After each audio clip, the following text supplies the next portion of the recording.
Greetings, this is Rosalind Parks with National Network View News. On tonight's show, weekly contributor Dr. Akili Muhammad will discuss the latest news regarding COVID-19 and the best way to produce an adequate immune system to increase confidence in surviving the COVID pandemic. He'll also offer his thoughts on the new Delta variant and the number of cases rising across America and around the world. Additionally, in the show, we have Sister Sherrie Muhammad, founder and director of Asiatic Minds Online School, and Sister Khadirah Muhammad, family lore teacher, who will discuss Asiatic Minds history, social studies, and the importance of students exploring their own family history. Before we get into the top news, let's do a recap of current events we recently covered. NNV News anchor Willie Muhammad was joined by guest commentators Dr. Gary Clark and attorney Sadia Kareem, who discussed the recent incident involving a white woman dubbed the Victoria's Secret Karen after an altercation with a Black woman apparently backfired. Should these incidents be considered lightweight hate crimes? Absolutely, they should be considered lightweight. No, not lightweight, major hate crimes. Because what you're seeing is the weaponization of the white woman's tears. You know, we can go to 1921 when we dealt with the Tulsa massacre. It started with the white woman's tears. We can look at what happened to Emmett Till. It started with the white woman's tears. And so it's a psychological weapon, emotional and psychological weapon that white women use, with their privileged self to make it seem as if the accuser is the one that's in the wrong and they're the victim. And what ends up happening is these white women's tears inflames the white man for him to do something and look down on the Black woman or look down on the Black man. And, with a little bit of the backstory, the police officers have not done anything, because if you look at that video, that white woman tried to assault that sister. And then when she realized that she was being recorded, that's when she went into using her weapon, and the only weapon that she had was her tears. Dr. Gary Clark and attorney Sadia Kareem discussed the recent protests for democracy in Cuba and whether America is fueling the protest. Does America play a significant role in these three causes that are causing the unrest, or is it solely the responsibility of the Cuban government? Oh, 100%. And not just, this is your neighbor. And America, is the hidden hand, and the hidden hand exists, whether it's in Cuba, whether it's in Haiti, whether it's in parts of the Middle East and other parts of South and Central America.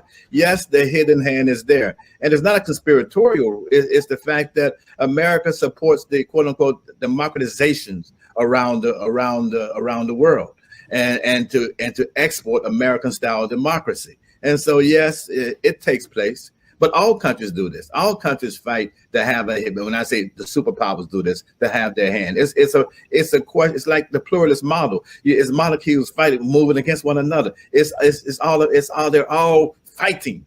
And so, yes, it exists, and yes, America does play a role. Dr. Gary Clark and attorney Sadia Kareem also discussed the recent accomplishment of 14-year-old Zaila Avant-Garde, the 2021 Scripps National Spelling Bee champion. Just what do you think is just the overall significance of this young sister winning this spelling bee? Because I know you all probably came across some of the history regarding this as well. Oh, I'm proud. I'm beaming for her family, and it's hashtag Black Girl Magic. Dr. Clark said, her name, avant-garde, meaning new and unusual. Wow. And so she broke the impossible for any little girl. And as he was saying, she's so multi-talented. She has 3 Guinness Book World Records on dribbling a basketball. So not only is she athletically inclined, but she's a genius. She really is a genius. And, I just commend her family, her parents, because they saw something in her and they facilitated that. Her dad asked her, certain words to spell them. And he asked her, how did you know how to spell those words? It's because she read over 1,000 books. And so education, it was highly, and it is highly important in her household. On last week's I Have a Testimony, the guests were Sister Medina and Nur Muhammad, who shared more of their family's experiences in the earlier years of the NOI. did you all like growing up, like you ever asked your mother any like questions specifically about Master Farah Muhammad or the Most Honorable Elijah Muhammad? Yeah. I asked the mother one time, where did he stay? And she told me he was way out.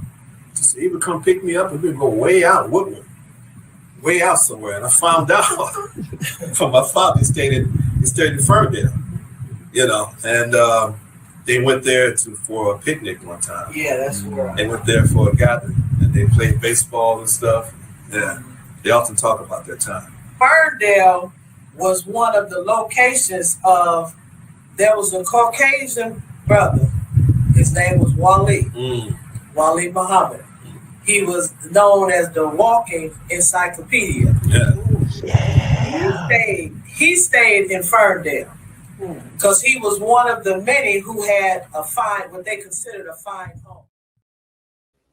Last week, I sat down with attorney Sadia Kareem and Rachel D. Graham to discuss the racist rant and arrest of a white man accused of harassing his neighbors in Mount Laurel, New Jersey.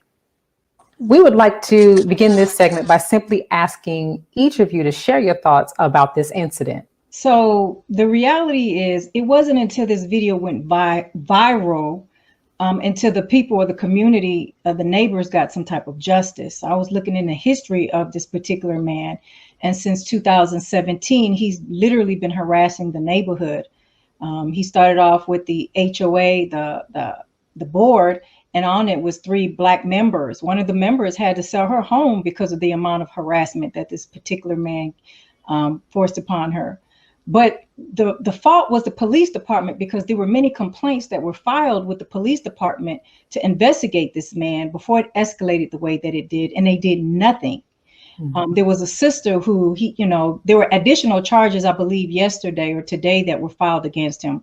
Harassment, stalking. They found weapons in his home where he was shooting BB guns at the neighbors' vehicles. They found drugs in his home. I mean, just overall, he was a bad neighbor, but he was a terrorist in that particular neighborhood.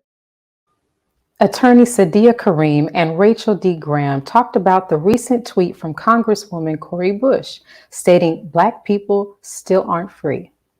Regarding this tweet, was the Congresswoman being racist when she made this statement? Absolutely not. She was not being racist. What she was actually doing was telling the truth. Anytime you tell the truth about the white supremacist establishment, they want to turn it around because they feel some kind of way, or they don't want the distraction, and they call it racism. Because if we look at the reality of July 4th was never about Black people being free. The truth and the reality was the independence of America was embraced because of keeping slaves enslaved. They were freeing themselves from the British, from Britain, because Britain didn't want to have slavery anymore. White America, the white colonies, they wanted to fight to be able to continue to keep their slaves.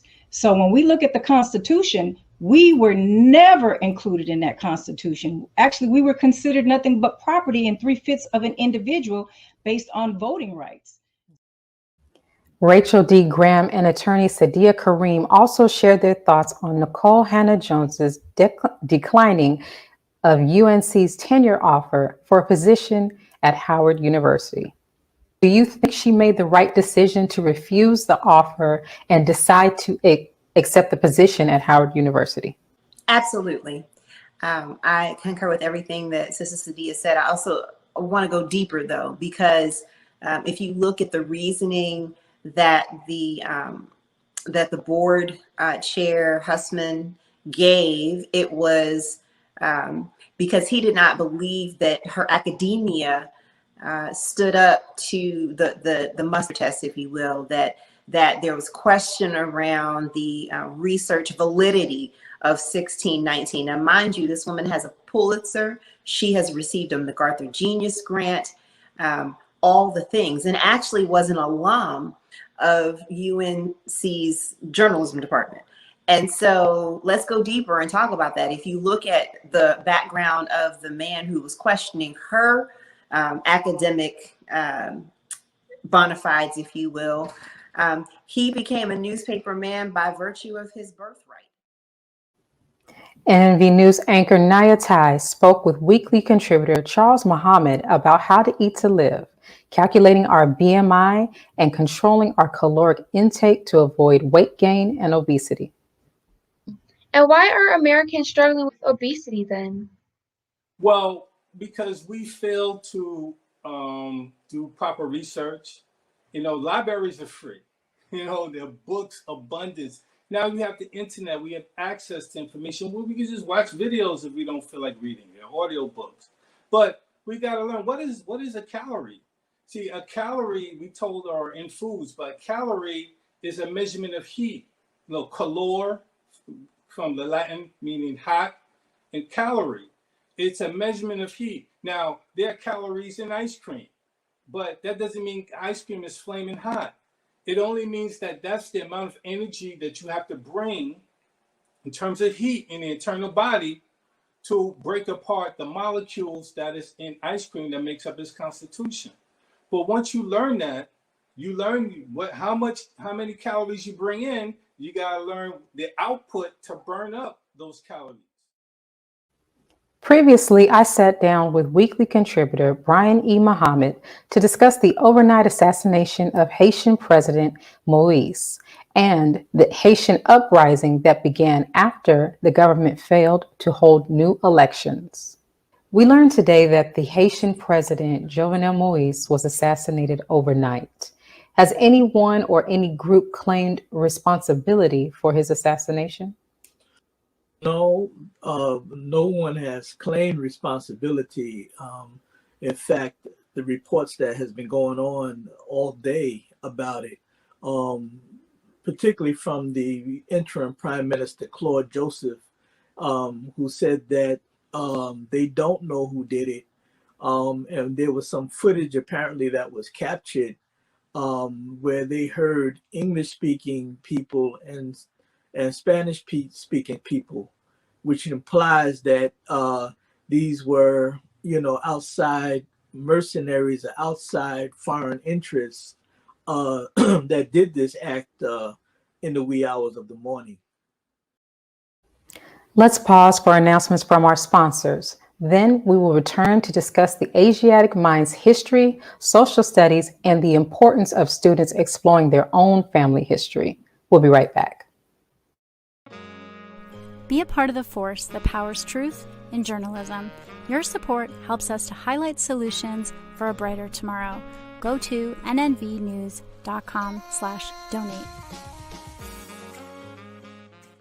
Asiatic Minds, online education, helping our children to discover their God-given skills, gifts, talents, and passion that will allow them to see their greatness, as well as the greatness of our people, and upon discovering that greatness, infusing them with the desire to use it for the betterment of themselves, their families, our people, and the world. Call now, 502-219-4848. This is Sister Sherrie Muhammad. We are proud to announce that the Sajda House commemorative Elijah coins are finally here. This priceless heirloom, made from recycled copper from the messenger's home, is now available at sajdahouse.com. The hashtag Bank Black social media campaign made strides not only in revolutionizing how we bank, but also how we think. The movement inspired thousands of African Americans across the country to transfer or deposit millions of dollars into Black-owned banks. These are banks that will invest in urban communities, employ African Americans, support Black businesses, and inspire Black home ownership. This is a very proud moment for our culture as we are taking small, but significant, steps towards building Black power through Black wealth. Thank you for tuning in to NNV News. Please share your thoughts with us in the comments section below. Follow us on social media at NNV News, and please subscribe to our YouTube channel, National Network View. This is Clifton Muhammad with nnvnews.com.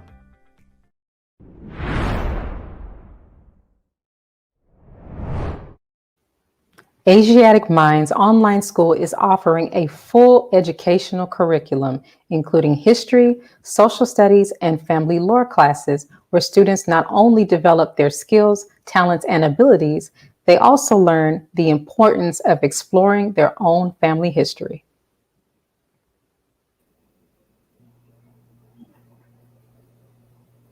With us is the founder of Asiatic Minds Online School, Sherrie Muhammad, and she is back with educator Khadirah Muhammad to speak on this topic and more about the school. Greetings, ladies.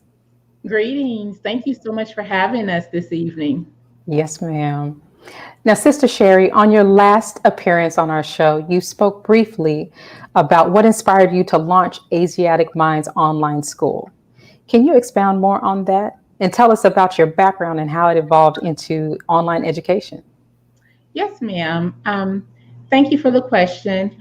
I believe that I did share about my children the last time that I was on the show, yes, that they are the main reason for Asiatic Minds, for me, for developing into a school.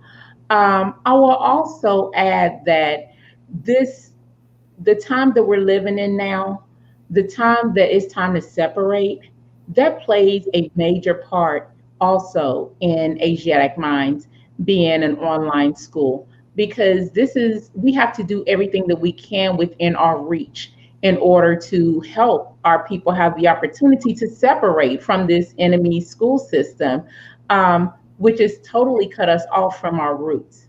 So we don't have when we don't learn about self, when we don't learn certain things, then we cannot grow. So when a tree's roots is cut off, it dies. And so Asiatic Minds, this is our opportunity to do our part in helping to free our people, our nation, and it's time for separation. So for me, this is right on time, and I've heard that echo through so many people who I've talked to about the school, that this is just happening at the right time for us. Right. Now, as public institutions have banned the teaching of many historical facts, including critical race theory in their schools, will Asiatic Minds students be taught the true history? Absolutely. Absolutely. Asiatic Minds is based in the teachings of the Most Honorable Elijah Muhammad. That's the truth. Point blank. Master Father Muhammad came and gave him the truth, and that's what is going to be the basis of Asiatic Minds. And so we don't shy away from the history. History is, how does the saying go? The truth will set you free. Yes. That is absolutely correct. So truth will be taught so that our children's minds can be set free from the trappings of this world, that we can see beyond the structure or the box that this world tries to put us in. So absolutely, the truth will be taught in every class. Right. Now, Sister Khadirah, as an Asiatic Minds family lore teacher, why do you think it is important for students to explore, collect, record, learn, and ultimately understand their family history? What a beautiful question. I believe and think that it is important to collect family history because Black people, when we hear or talk about our family, it is not normal that we talk about the goods or the positive history. So with family lore, when I teach the class, the importance of it is to learn the positive side of the family, learn what makes you you, because I believe when it comes to family, you're not here by yourself. Your family, everybody from the past, they all put a little piece of them in you, and then that goes on for the next generation. And so I believe it's very important to collect family lore. Yes. Yeah. Can exploring and preserving family histories help change perceptions about the family? Of course, I believe that is very true. Reason being, because when you learn about more history about your family, you create this different picture that what that wasn't painted before. So yes. Yes. Now, Sister Sherrie, can you give us an example of how the Supreme Wisdom's lessons will be incorporated into classes such as history and social studies?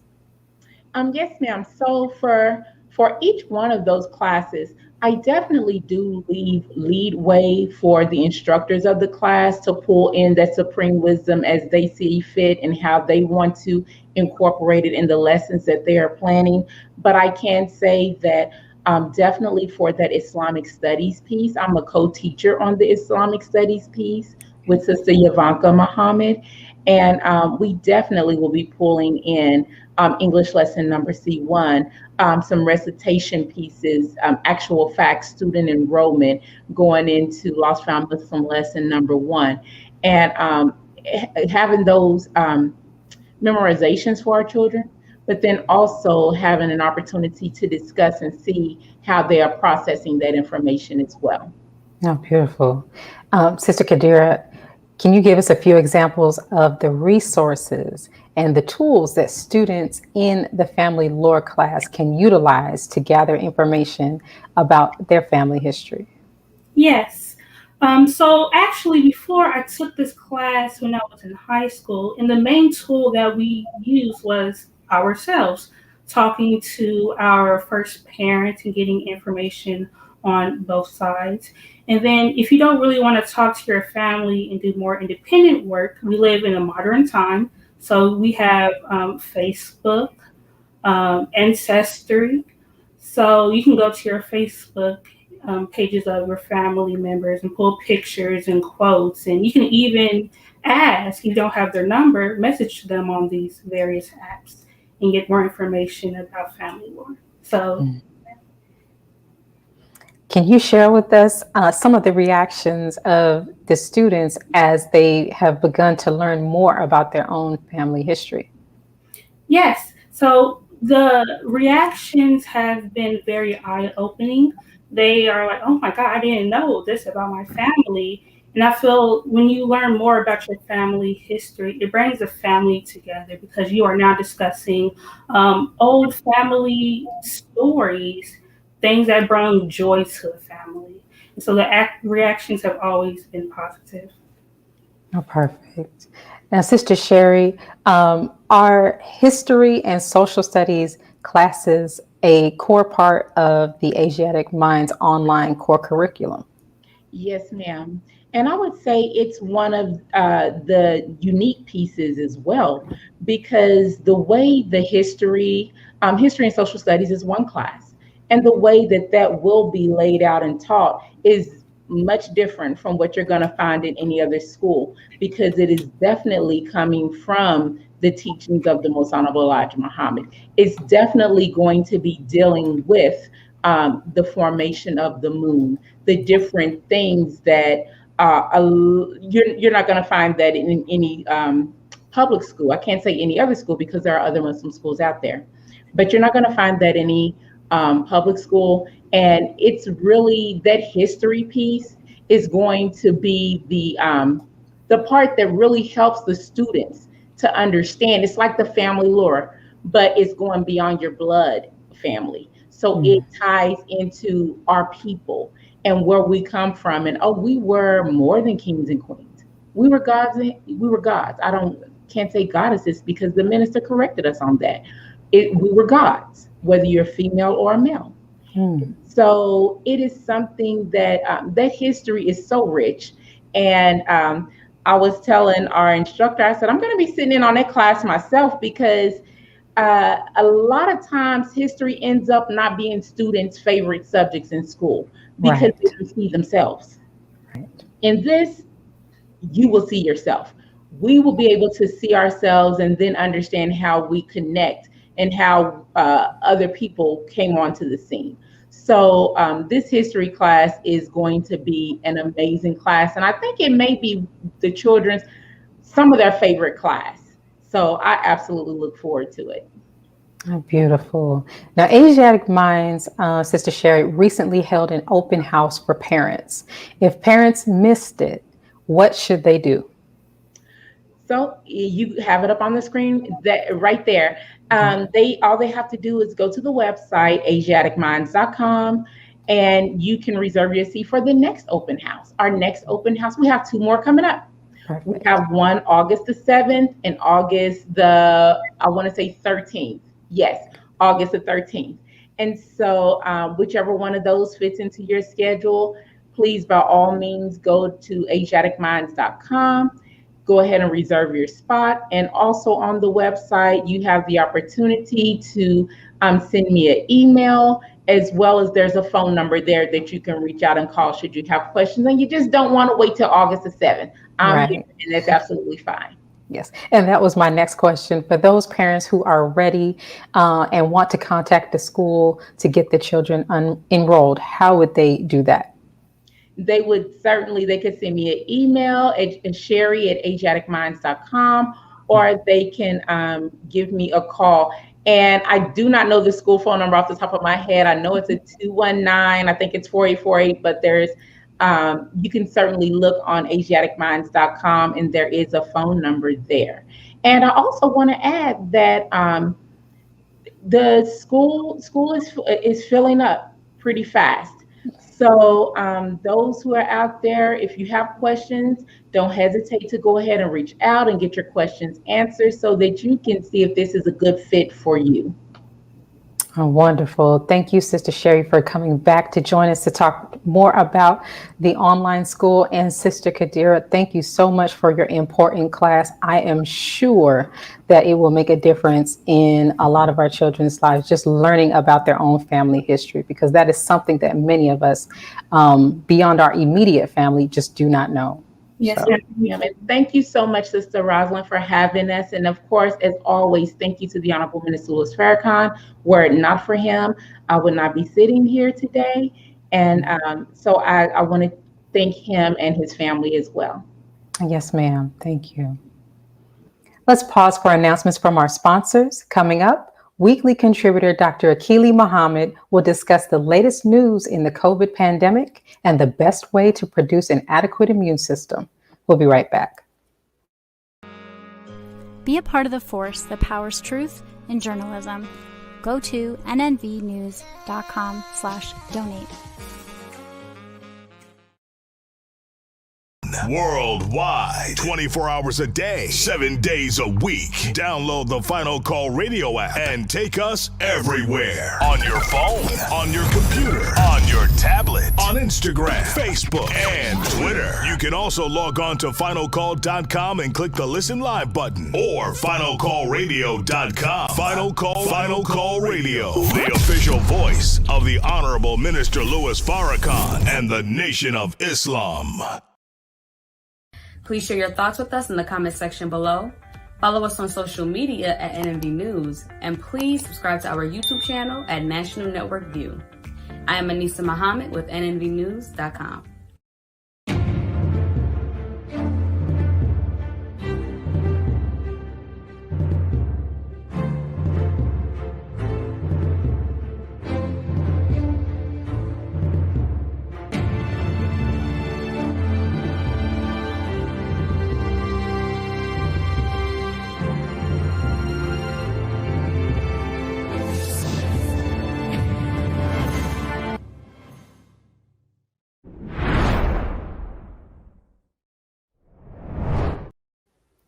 As the COVID-19 pandemic continues and concerns grow over the Delta variant, it's important to consider the best way to produce an adequate immune system to increase confidence in surviving this plague. Arkansas now leads the nation when it comes to COVID hospitalizations on a per capita basis. At this hospital where we are in Little Rock, I just checked, and the average age of a COVID patient is 40 years old. You know what it was 6 months ago? 60 years old. They were just telling us people are walking in sicker and younger than ever before. Tonight, COVID is surging in Arkansas for the third time. It's hard to breathe, so I have to have oxygen. The number of hospitalizations has nearly tripled just in the past month. I regret it, not getting the COVID vaccination. I thought I couldn't catch it, So I just went on by my daily life. Arkansas has the nation's third worst vaccination rate, and now it's overwhelmed by the far more contagious Delta variant, which is showing up in 84% of all new COVID cases. Joining us to discuss this is our medical contributor, Dr. Akili Muhammad. Greetings, sir. Greetings, ma'am. How are you? I am well. What is the best way to produce an adequate immune system? You know, I think it's amazing because those statistics that we were just listening to is right in line with my research. June 24th, I actually took pictures with my phone of the current COVID cases. And in comparison to that date to today, there's been approximately a 3 times or threefold increase in number of cases. And you heard in the short clip there that they had 3 times greater people coming into the hospital. And so to me, the thing that's different about now in the cases surging versus the cases surging when the pandemic first started in 2020 is that we're in a hot part of the season. And so there are a lot of the fruits and the vegetables that will give us a lot of vitamin C, in addition to the fact that when you're out in the sunshine, that does a benefit to the body that nothing else can measure up to. So vitamin D, of course, is important for that, but it's just some things that we don't know how to measure. And again, you know, in this conversation, I'm talking about putting God first, because look at the way that God already has an environment ready for us to have an improved immune system during the time of this re-increase in the number of cases that we've seen multiple times happen during this pandemic. And I think it's interesting because you heard the young man on that segment say, I didn't think I could get it. And that is the problem in a lot of situations is people aren't protecting themselves like they should. You should protect yourself in order to keep your immune system strong enough to be able to handle when you do get exposed to it. Mm. Now, you mentioned an important thing here, which is the relationship between Allah, God, and the immune system. I do have a question, however. Yes, with God creating this wonderful environment for us, we should be outside getting some sun. What do you say to those who are focused on going places now that the world, quote unquote, has opened up? Well, I think we've had this conversation on this show before, is that, you know, if a person is incarcerated, let's just use a common thing, you know, young man in jail, and then he starts to get an idea, okay, I'm going to be free. And they let him out of his cell. He gets to the place where they give him his personal belongings back, and he's getting ready to walk out the door. And then somebody pulls him back and say, we got another charge, we're putting you back in jail. To me, that's what a lot of people are experiencing right now. They thought, because they were pushed with this propaganda, that vaccine was going to change everything and make everything better, and that the world was going to get back to the way it was supposed to be because of vaccinations. And I personally have seen many people complain that they were bullied, they were tricked, and they were pressured by family members or co-workers to get the vaccine. And they're highly upset because they kept themselves free of the infection for many, many months, and for some even over a year. And then once they got the vaccine, they developed the infection or caught the infection from somebody else. And so the reports out here that there's a small number of breakthrough cases, I think is very inaccurate, because there's so many people that are so disenfranchised with the whole vaccination reality that they're not going back to report, and they're not going to report. They're just frustrated. So they're trying to find another way. And so I think when it really comes down to it, there's going to be a lot of anger in people that are going to have to re-confine themselves because these cases are going to go back up. And I haven't seen very many people that are vaccinated that are confident that they can make it through these times and not be concerned about getting reinfected. Right. We've heard a lot about comorbidities. What do comorbidities have to do with the immune system? Well, I would say a good analogy would be if any of us that are listening have the ability to, let's say, be confident to protect yourself in a situation of potential harm, right? Like we saw earlier about this lady that was in the Victoria's Secret store. She tries to attack somebody, and then when she either was intimidated or realized that she wasn't going to do what she thought she was going to do, then she tried to play the victim. But imagine you were in a situation like that, but it's 3 or 4 strong women if you're a woman, or 3 or 4 strong men if you're a man. If you had to fight one of them and you felt confident, you might do okay. But if they are just as confident as you are, but you had to fight 4, it's either going to be a much tougher battle, or you might succumb to that pressure of those 3 people. And so that is what it's like to have a comorbidity at the same time that you're trying to survive amongst a pandemic like we're in right now. So if you have high blood pressure, if you have diabetes, if you have a heart problem, if you have high cholesterol, if you have an autoimmune disorder, if you've recently been through a surgery, your immune system is very challenged. And so to have one or more of those comorbidities, and then to have to try to have a system strong enough to be able to fight the type of environment we have right now, it can become pretty difficult on the body. And would you suggest that people have an accurate evaluation of how truly to maintain an excellent immune system? Yeah, I think you should. And that is not necessarily something that we actually have a blood test or a measurement to do, but it's more about you and tracking yourself. For instance, a lot of people are talking about the fact that the flu season was really low last year. And they were talking about the fact that it might have been due to the fact that a lot of people were wearing masks. But regardless of those things that were happening and the cases being low, that's how you can evaluate yourself. Over the last 5 years, how many times have you caught a cold? How many times have you caught the flu? Have you had any issues that you went to the doctor and you had to get some medication to get over? Those are signs that your immune system is not that strong.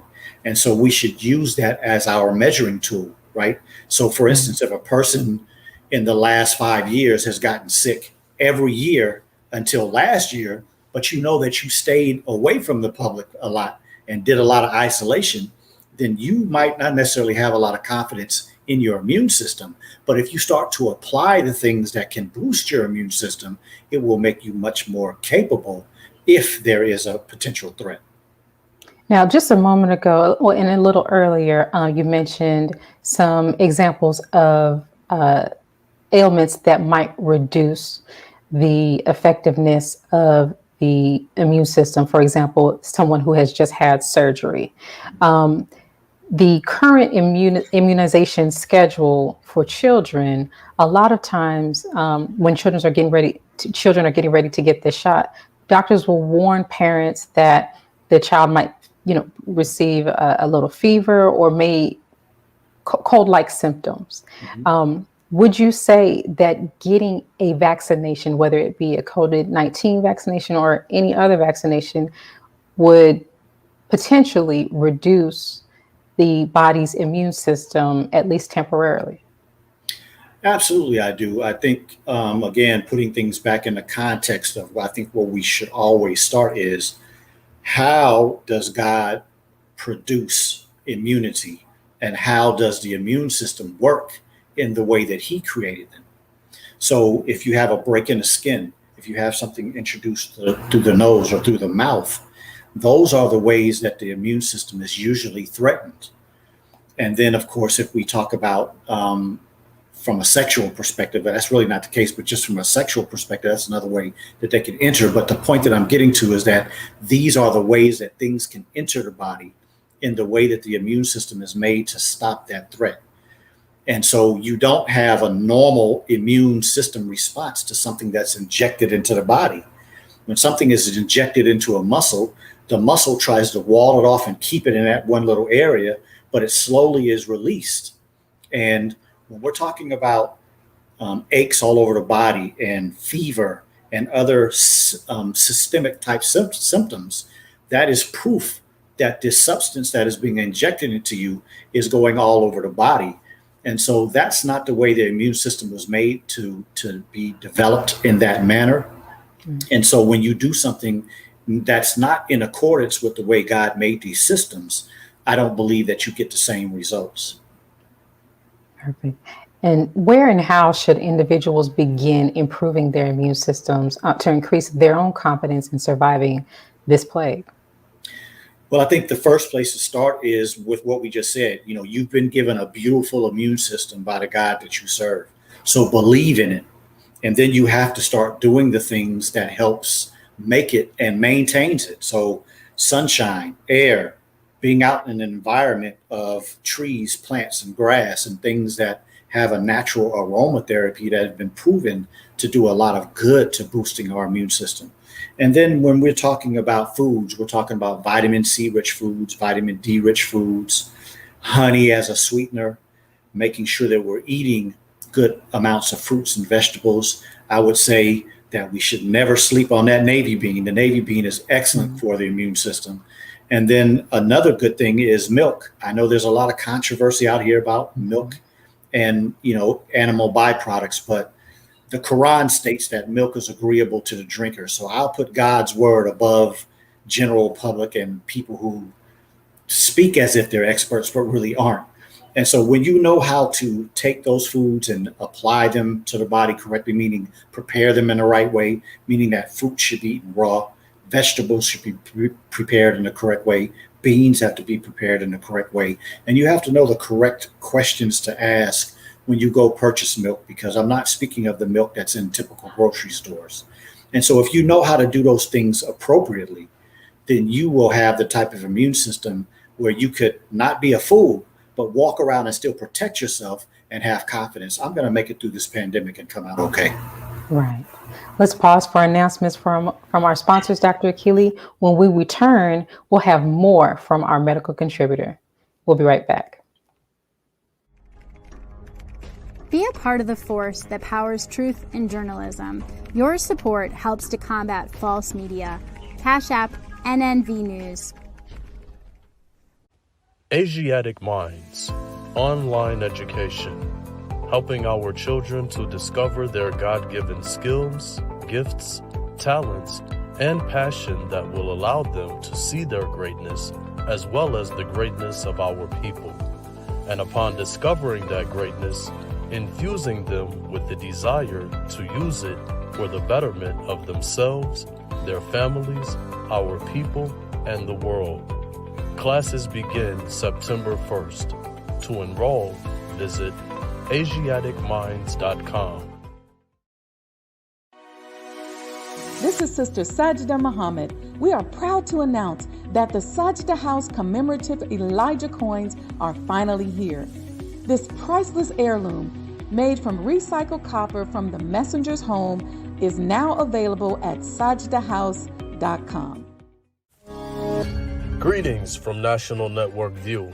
This week's Final Call cover story headline reads, "Separate and Be Saved. America's race problems and deadly race interactions are growing worse. It is time we leave the children of our former slave masters and 400-year-old tormentors. Separation from whites is the only and best solution to this problem, a serious problem that is rooted in prophecy." This FCM volume number 41 edition middle page article by the Honorable Minister Louis Farrakhan is entitled "A Case for Separation." To read more, subscribe to finalcalldigital.com and tune in to the all-new Final Call Radio. This is the NNVnews.com Final Call cover report. Please make sure you leave your comments and questions in the comment section below. Follow us on Facebook, National Network View, and make sure to check us out on Twitter as well, National Network View. This is Sergio Gutierrez with National Network View, signing off.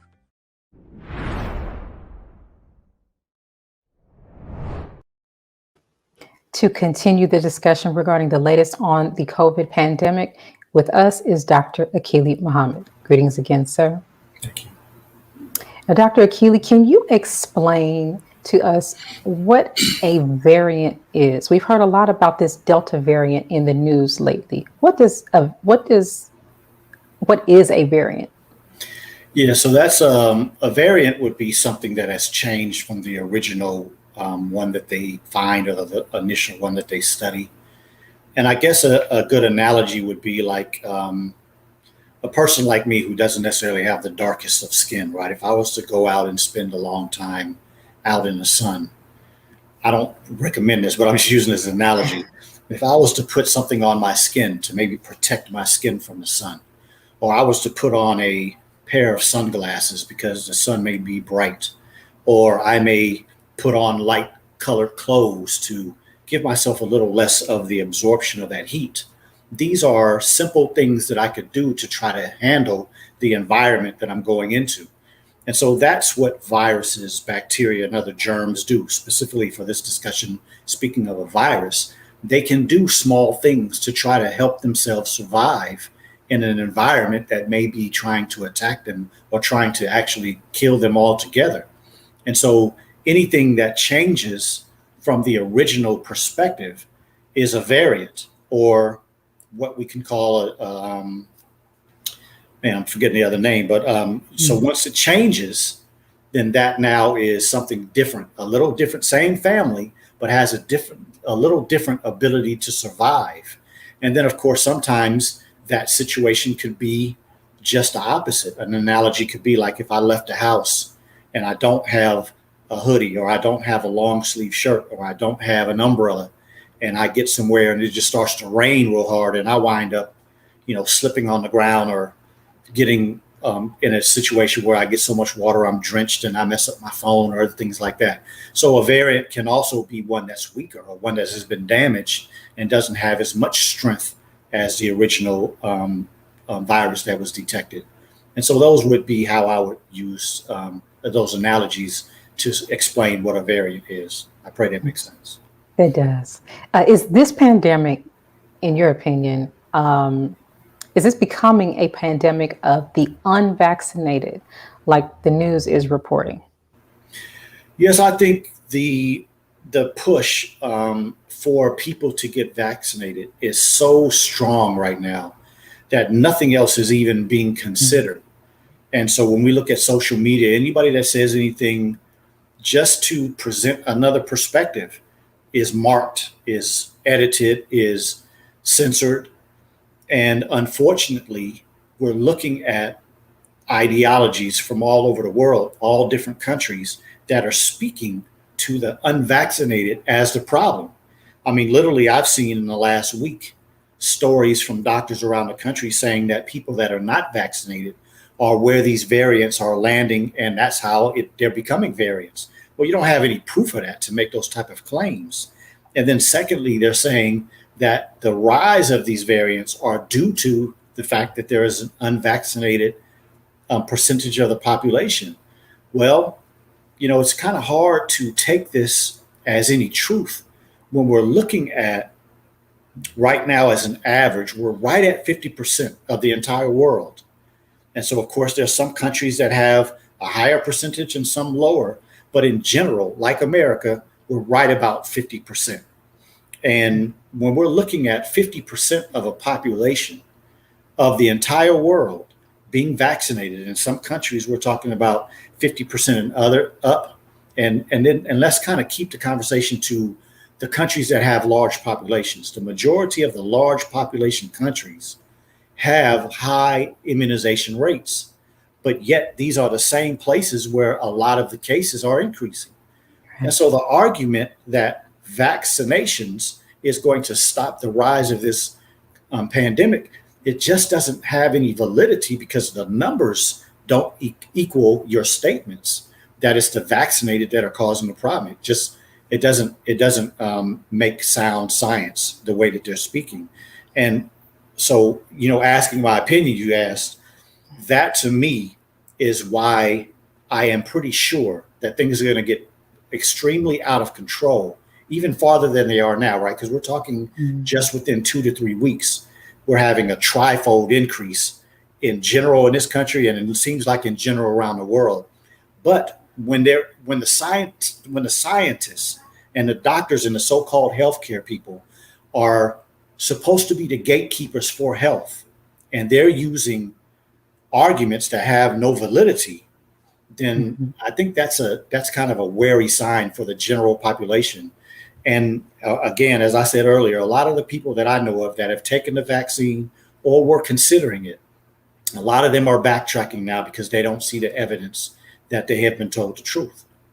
Now, what do you think we can expect in the future with these new breakthrough cases that the CDC is tracking in vaccinated people? Yes. Well, my expectation is that they're going to continue to try to hide it. They're going to continue to try to use deceptive information and say that it's a small percentage of breakthrough cases. Well, if the numbers keep rising the way they are, at what point can you continue to blame the unvaccinated? Because if unvaccinated people are the cause, then that means this should be spreading amongst the unvaccinated. And as they keep saying that the vaccinated are protected from getting severe illness, and so they have mild cases and they're getting over it, they're not being hospitalized, well, that information is going to eventually have to come out because, as I have reported before, the doctors that I know of and the healthcare workers that I know personally around the country are not saying the same thing that the news is reporting. And so the information is going to start coming out because the people that are in the emergency rooms, in the ICUs and the hospitals around the country, they're the ones that are doing the note taking. They're taking the histories when these people come in. And so if the information is coming from the grassroots people around the country in the hospitals are saying that, man, it's the majority of vaccinated people that are coming in that are really sick, or vaccinated people seem to be the majority of what we're experiencing, then we're really going to have a complete and total dysfunction in people that have either taken the vaccine or are believing that the vaccine is going to have some benefit for us long term. Now, recently, as it's been reported in the news, Jovenel Moise has been assassinated. Haiti was a country that had a fairly low number of cases to begin with. Now that the president has been assassinated, 500,000 or so doses of a vaccine has been sent to the country. Yes. Would you say that Haiti would be an important country to watch as a gauge to find out whether or not the vaccines either work or are essentially causing a spike in COVID cases? Absolutely. I will be watching Haiti very closely. I have been watching Haiti and other countries very closely because there have been some countries that I have noticed throughout the entire pandemic have never had any high numbers. They've always been down at the bottom. Mm-hmm. And Haiti has been one of those countries. And I, like many of you, have seen the coup or the destruction of, or the killing of the current president, which, you know, there's so much strife happening in Haiti that we really don't know what the truth is. There are too many reports that are conflicting each other. And a lot of times in those type of situations, you need information that's coming directly from the people in the country, right, which to me has been difficult to find. But yes, I will be paying attention because I'm expecting after a year and a few months of this pandemic, if Haiti's numbers start going up after this vaccine campaign, then that to me is going to be proof of my concerns in that the vaccines actually lead to the spreading of the disease, but also the kind of dampening of the immune system so that the disease can continue to be spread. Yes, I'll be watching that very closely. That's an excellent point. Now, the White House reportedly cracked down on what it calls the COVID-19 misinformation. As a doctor, what are your thoughts on this? And is COVID misinformation actually going around? Yes, I think a lot of COVID misinformation is going around, but I don't necessarily think it's from the people that the government and certain entities are trying to censor. And I would have to just digress a moment and say that as a physician, when I came out of medical school, I knew a lot of information. I had studied a lot of information, and I had seen a lot of the information that I studied on those late nights and all those days reading those books. I saw the reality of that when I walked into the hospital, when I walked into a clinic, or when I walked into an office. And so there comes a time when every person has to take their experience to measure their knowledge. And I think I came to the conclusion, I'm sure I came to the conclusion that a large part of what I thought as a young physician was propaganda and hadn't been proven and had not been presented to me with science backing it. And so that to me is the problem right now, is that we have a lot of people in particular situations that have influence over the public. I'm talking about doctors, healthcare workers, nurses, people in hospital organizations, and then people that trust these people in certain political realms or just influential aspects over communities. And misinformation is being spread by them because all they're doing is taking what certain people are saying or what doctors are saying, and they're just running with it, not stopping and thinking about it, not stopping and thinking about your own experiences, and not stopping to think, does this really make sense when I look at the true science that's supposed to undergird this information? And so it's just a matter of time, I believe, that we will start to see all of these lies start to unravel, and the people are going to see who was and who is telling the truth. Right. Now, Dr. Akili is our weekly medical contributor, but he also runs the Ultimate Wellness Group. Dr. Akili, what will you be speaking about on tonight's episode of the Ultimate Wellness Group?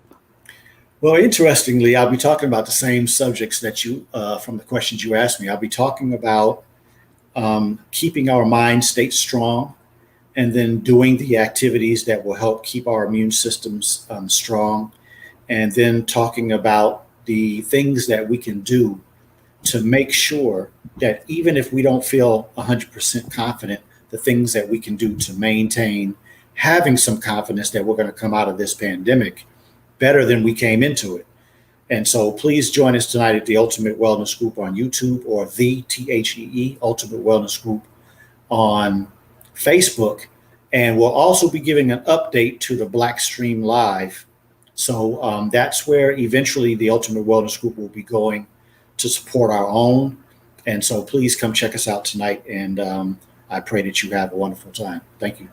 Thank you. Thank you, Dr. Akili, again for your insight as always. And we look forward to hearing more from you next week. Thank you. Yes, sir. Thank you for joining us today and tuning into National Network View News. Please share your thoughts with us in the comment section below. Follow us on social media at NNV News, and please subscribe to our YouTube channel, NNV News. This is Rosalind Parks with National Network View News. Good night. Be a part of the force that powers truth in journalism. Go to nnvnews.com/donate.